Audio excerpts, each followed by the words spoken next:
Good morning, everybody. I'm Stacy with Stacy's Organizing and Decorating for Life. I'm here to what? I'm here to help you organize your thoughts and decorate your perspectives. So today our topic is going to be about trust. Let's talk about trust. Let's talk about trust in the process, trust in the universe. So we're going to talk about trusting all these issues. So if you like that that's the topic today in these crazy times trying to trust, please hit the like and subscribe button below.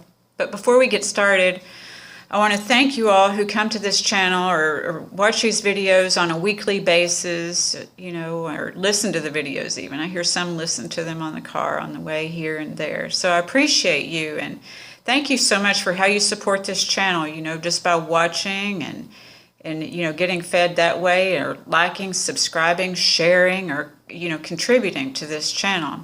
I really do love and appreciate you, and appreciate, your positive vibes in whichever way they go, So I thank you very much. But if you're new to this channel, I want you to know that I'm not a doctor, I'm not a psychologist, I'm not a psychiatrist, I'm not a scientist, although I may share along those, what I learn on those lines some days, because if I feel that it helps me, I think it might help you too.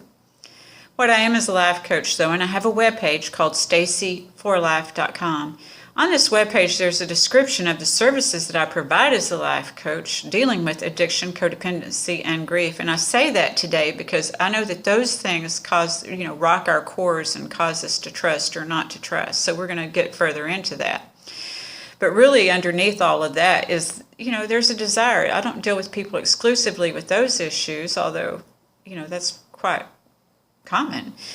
But really underneath everything is the desire for healing and healthy relationships, as well as development of spiritual and soul consciousness. So if you or anyone you know need help in those areas, remember to check out my webpage, stacyforlife.com. I write a monthly blog on there too, and I invite you to check that out, okay? All right, so let's get started into this topic today, is when we talk about trust. Like I said, if you deal with somebody who is addicted, or if you yourself have been addicted, you know that it's hard to be honest with ourselves, let alone other people, if you have been addicted. And if you're dealing with somebody who's addicted, you know that you really can't believe what they say because their view of everything is distorted. They're fragmented, as many of us are, and so we get honest. That's one of the first steps, is getting honest and in recovery. So in recovery, we always say, trust the process. But then in codependency, we oftentimes don't trust either, because we've put ourselves way down here in priority-wise and put somebody else way up there. So we also are fragmented because we've got an illusion that somebody else is going to be able to do for us what we haven't done for ourselves yet, which is to learn to love ourselves. Oftentimes we place expectations on others to give us what we need, when really we have, everything's supposed to be a mutual thing, but it's our choice in choosing these things. And however, all our relationships are meant for us to grow and expand, okay? So oftentimes in codependency, we lie to ourselves about who we are and who somebody else is. So then when you look at grief, anybody who's experienced grief, and most all of us have, is it shakes you to your core. It causes us to doubt ourselves and not trust ourselves when we doubt ourselves, because we wonder, could we have done something differently? Could we have done this? Or what could have been done? Whether we're dealing with a death, or, there's 500 different types, as I've said, Melody Beattie and Dr. Drew have said. So whether we're dealing with that of a relationship, whether we're dealing with that of a job, or these illusions that I talk about that we break down, there's a death of illusions. So that causes us grief as well. So there's so many different types of ways that we can lose trust. Right now, a lot of people have lack of trust in the government and lack of trust in many different things, lack of trust of other people. And really, our trust muscles have to develop from within. And how our trust muscles begin is as infants. Were our cries heard? That's how it starts, because all human beings have a desire to be heard. So in this, we learn to trust or not trust our parents. Who do we trust and what do we trust? When we're talking about trusting this process, And we've had oftentimes these fragmented relationships come from when we were infants. Now, if you watch my last video, or you read my blog, or watched the videos prior, you know that I'm not trying to blame parents, because we're all doing the best that we can, and we all fall short and make mistakes. And that's how we are supposed to evolve and create better. Because the thing is that I work with many people of faith. I myself have a great deal of faith, but we have to build those trust muscles, because oftentimes when we're trusting the universe, trusting God, trusting all of this, there has to be trust muscles built, because if we knew better, we would do better. And that's the thing with our parents. If they would have known better, they would have done better. So this is where evolution comes in, and building these trust muscles. And I'm on another, we just keep building as long as we're here. All of those things I talked about prior are life on life's terms. And as long as we're here, we're going to be living life on life's terms. So we build trust muscles. We build, self-esteem, muscles for our self-esteem. We're always building muscle, And of course, when we get a certain age, we start physically losing muscle, but we're building that more spiritual muscle of trusting, because we've learned to gather evidence, because that's what we do as human beings. We investigate and gather evidence. And that's why we question things, right? So it's just part of the natural process of all of this. So as a natural process, there are times in our lives where we may not trust ourselves, because here's the thing is, when I talked about the infants being heard, sometimes we don't even hear ourselves. We tone ourselves down. We ignore ourselves. We look for the answers outside of ourselves when the answers are truly in our soul. And we all do this. There wouldn't be these different avenues to research, because at the same time we're taking in information, we do learn more about ourselves. It's just that we can't get stuck on one thing, because in evolution, there's a change. We evolve and we change.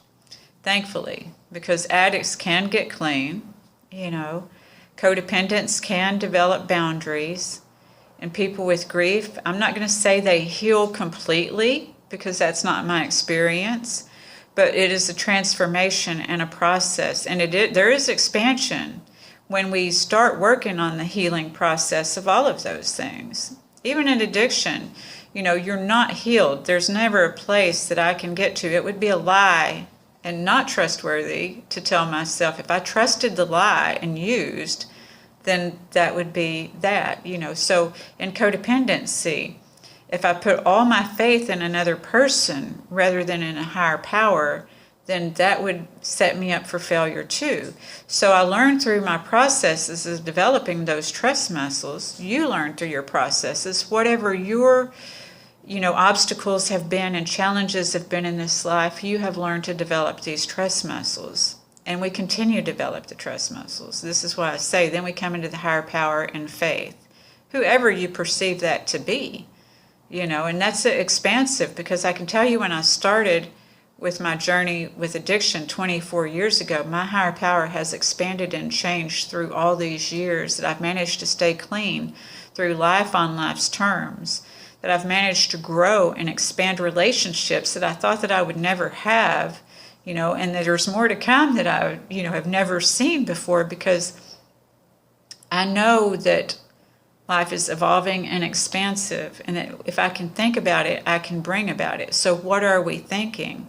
This is where our trust begins, once again, as infants. As many of us develop this lack thinking that we can't have, be, or do certain things, that other people get that, but we don't get that.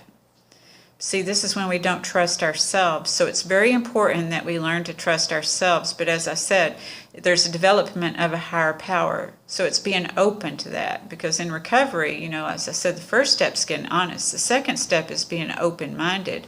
So it's about not having to have that same old belief system. Because this is the thing, is when we talk about a higher power, oftentimes people are put off, not put up. They're put off with a higher power, because the higher power that was a learned higher power. That's not a relationship with a higher power. That's a learned one. All relationships are meant to be built, is to get to know one another. And so this is how we do with our higher power, because when I've had challenges in my life, I've gotten to know my higher power a little better, and that's building that trust muscle. That's building evidence, through faith. So it starts with trust, and I build faith through gathering the evidence that I've made it through this, and I'm going to make it through this, So this is how we become resilient, is when we learn to build those trust muscles. But are you listening to your cries? See, this is the thing, is most of us feel shame for our cries. Sometimes we even blame ourselves, and that makes it hard to trust ourselves when we just walk through these feelings and don't have an expectation of somebody else outside of us fixing ourselves. If we don't have a tantrum with our crying, then if we can process our crying and halt, stop for a minute. Sorry, there's a hair in my eye. Then we can, process this. So this is trusting the process. So I'm going to read, I have 2 quotes for you today. Let me read this one quote. This one quote says, "Love all, trust few, and do wrong to none." This is William Shakespeare. So this is the thing, is when we are feeling our pain, we're crying, are we hurting another human being? Because it's true that we can't trust everyone. We cannot. There are certain people that when I talked about vibe earlier in this video, that we vibe with. And when we're in our bodies and we learn to heal our pains, we learn that we don't want to sit with people who are just talking about their pain anymore when we start on a healing process, is that we're not going to hang with the woe is me. Sometimes that's scary, and it holds us back.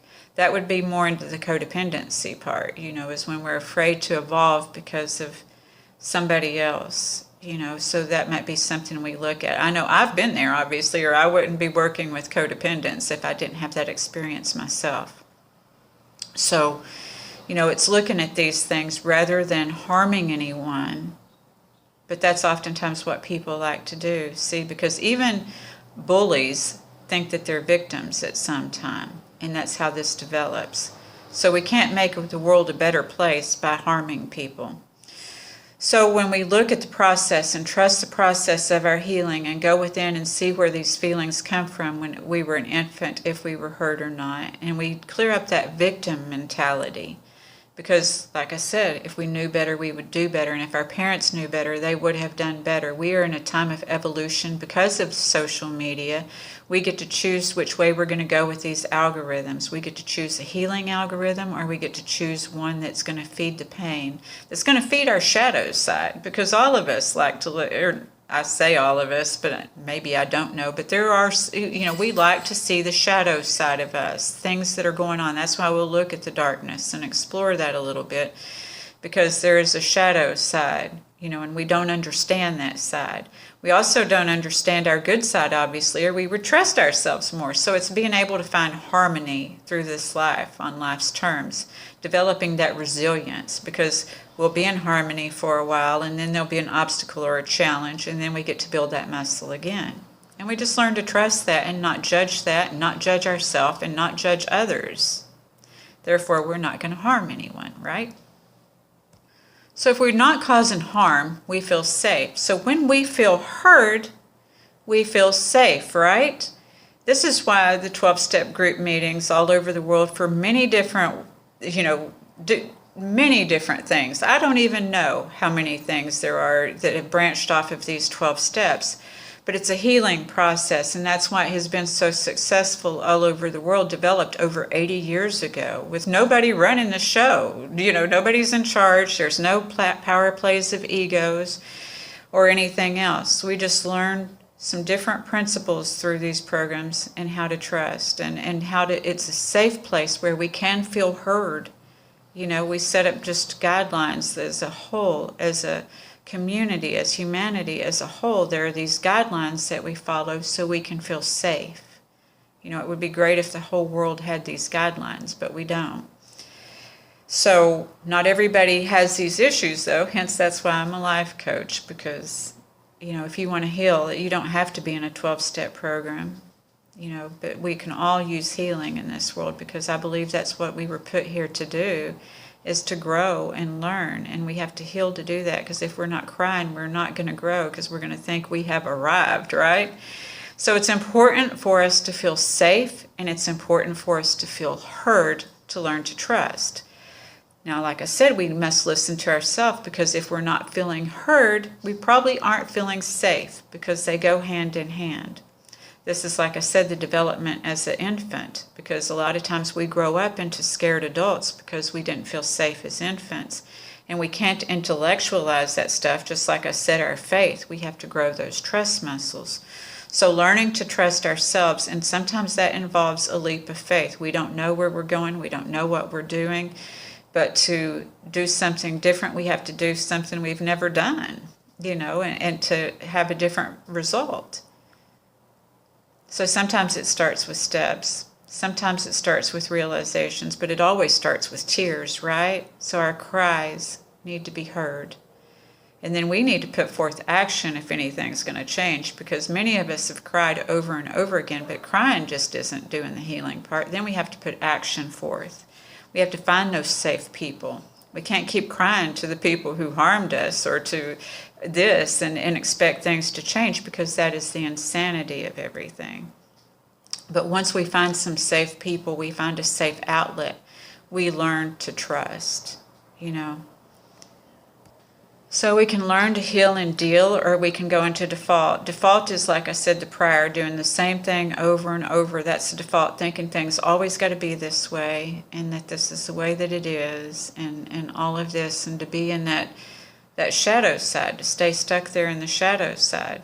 We all have the shadow side. We come back, and it's just a journey and an adventure. We go back and forth into this shadow side, into our evolution. This keeps us with that compassion, that humanity, where people feel safe, So when we look at that higher power once again and learn to trust this universe, whoever you perceive your higher power to be, is that we have to be willing to change the format on this if our belief system is causing us pain. Many of us grew up in belief systems that were rigid and strong, and you had a vengeful and a jealous God. I know I did, but that's not who my God is today. And it's okay if that's your God, that's okay. If you find comfort in that, if you feel safety in that. But the problem is that so many people that I've dealt with or that I've talked to do not feel safe with that kind of thing, of thinking they're going to be punished all the time. When we realize that all of our actions have a cause and effect, and that we punish ourselves, that's why we have to develop trust within ourselves, because when we realize that we are united with our higher power, that maybe our higher power is experiencing everything that we experience, and we have to ask ourselves, when we're questioning ourselves and our trust of ourselves, is this the way my higher power would want me to be? Is this the way my higher power will want me to think? It's about when we develop a different relationship, when we develop a relationship and not just the teachings of a higher power, we understand that we are all unique and individual, as all the literature says. We are all unique and individual, and our higher power will reach us where we are at. We don't have to be locked into some dogma trauma, so it's understanding that just because you have a higher power, you don't have to convert, you don't have to restrict, you don't have to. In fact, higher power is expansive. So developing a relationship with God, the universe, whoever you perceive that to be, is the best thing that you can do. Is when you start trusting in that instead of trusting in things outside of yourself to make you feel better that you cope with, people outside of yourself that make you feel better to cope with. And that grief is a part of our lives, and we're all going to question ourselves, but to learn to trust ourselves, that yes, we will err, we will fall down, we will have fault, we will have, difficulties, we will have challenges, we will have obstacles, but that builds our trust muscles. So I'm going to close with this today. I have another reading for you. Because when we develop our trust muscles, what we do is when we're healing, we're peeling. We're peeling off those layers of victimhood. We're peeling off those layers of the ain't it awfuls. We're peeling off those old tapes and old restrictions of an old, outdated higher power or family lifestyle and all of those things, to be those people that we look at and admire and realize that can be us too.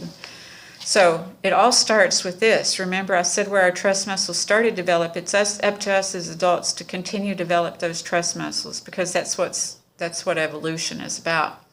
So we're going to talk about Sir Isaac Newton. Sir Isaac Newton says, "I do not know what I may appear to the world, but to myself I seem to have been only like a boy playing on the seashore and diverting myself, and now and then finding a smoother pebble or a prettier shell than ordinary, whilst the great ocean of truth lay all undiscovered before me." So I'm talking about expansiveness, And again, that's Sir Isaac Newton. I'm going to read it one more time since I messed up.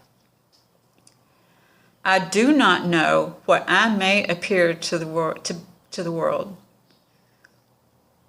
but to myself I seem to have been only like a boy playing on the seashore and diverting myself, and now and then finding a smoother pebble or a prettier shell than ordinary, while the great ocean of truth lay undiscovered before me."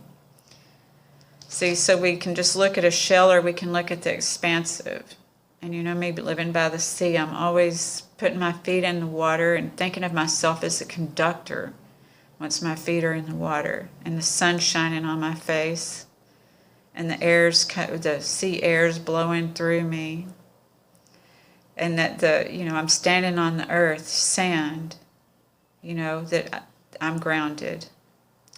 And so I encourage you to be able to be grounded too, to be able to look and expand yourselves, to remember that child that you were. I hope that you can do that. So think back to that innocent child, not the victimhood of it, but if you have victimhood, please find somebody you can talk to, whether it's clergy, a life coach, a psychologist, or your sponsor. So those things can help you. Somebody who didn't harm you before. And when you get a sponsor, it's learning to trust. When you get a therapist, it's learning to trust. When you get a life coach, it's learning to trust. Clergy, we want to trust these people, and even sometimes they let us down. But I know that when somebody trusts in me, that's a real privilege, and there are so many like that too. We all know that that's a real privilege. Very few will abuse it. So look at the majority and not the few, okay? All right. I hope this video has been helpful for you. And I thank you so much for your patience as I'm running late today. But I want to stay consistent, because that's what develops trust too, is that consistency, All right. I wish you much peace and love, and I look forward to connecting with you again next week. If you have any ideas for topics, or you have any struggles yourself, you can reach out to me at stacyreinick@gmail.com. Everything will be listed below if you want to contribute. The link to that will be listed below as well. And I thank you in any way that you support this channel, whether you're sending me good vibes, or whether you're, watching this entire video and liking and subscribing and sharing, or contributing. I appreciate all of you that have and continue to do so. And I look forward to getting to know more of you. Thank you so much. Have a great weekend. Bye.